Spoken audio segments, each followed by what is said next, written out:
एक समय की बात है। गौतम बुद्ध एक गांव में धर्म सभा को संबोधित कर रहे थे। लोग अपनी विभिन्न परेशानियों को लेकर उनके पास जाते और उसका हल लेकर खुशी खुशी वहां से लौट जाते। उसी गांव के सड़क के किनारे एक गरीब व्यक्ति बैठा रहता तथा महात्मा बुद्ध के उपदेश शिविर में आने जाने वाले लोगों को बड़े ध्यान से देखता। उसे बड़ा आश्चर्य होता कि लोग अंदर तो बड़े दुखी चेहरा लेकर जाते हैं, लेकिन जब वापस आते हैं तो बड़े खुश और प्रसन्न दिखाई देते हैं। उस गरीब को लगा कि क्यों ना वो भी अपनी समस्या को भगवान के समक्ष रखे। मन में यह विचार लिए वह भी महात्मा बुद्ध के पास पहुंचा। लोग पंक्तिबद्ध खड़े होकर अपनी समस्या को बता रहे थे। जब उसकी बारी आई तो उसने सबसे पहले महात्मा बुद्ध को प्रणाम किया और फिर कहा, भगवान, इस गांव में लगभग सभी लोग खुश और समृद्ध हैं, फिर मैं ही क्यों गरीब हूँ।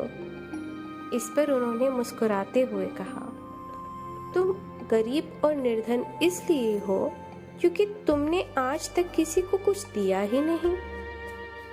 इस पर वह गरीब व्यक्ति बड़ा आश्चर्यचकित हुआ और बोला, भगवान, मेरे पास भला दूसरों को देने के लिए है ही क्या। मैं तो स्वयं का गुजारा बड़ी मुश्किल से कर पाता हूँ, लोगों से भीख मांगकर अपना पेट भरता हूँ। भगवान बुद्ध कुछ देर शांत रहे, फिर बोले, तुम बड़े अज्ञानी हो। औरों के साथ बांटने के लिए ईश्वर ने तुम्हें बहुत कुछ दिया है, मुस्कुराहट दी है जिसे तुम लोगों में आशा का संचार कर सकते हो, मुख दिया है ताकि लोगों से दो मीठे शब्द बोल सको, उनकी प्रशंसा कर सको, दो हाथ दिए हैं, लोगों की मदद कर सकते हो। ईश्वर ने जिसको ये तीन चीजें दी हैं, वह कभी गरीब और निर्धन हो ही नहीं सकता।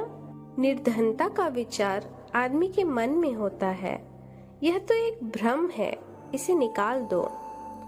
कभी भी मन में निर्धनता का भाव उत्पन्न ना होने दो, गरीबी अपने आप दूर हो जाएगी।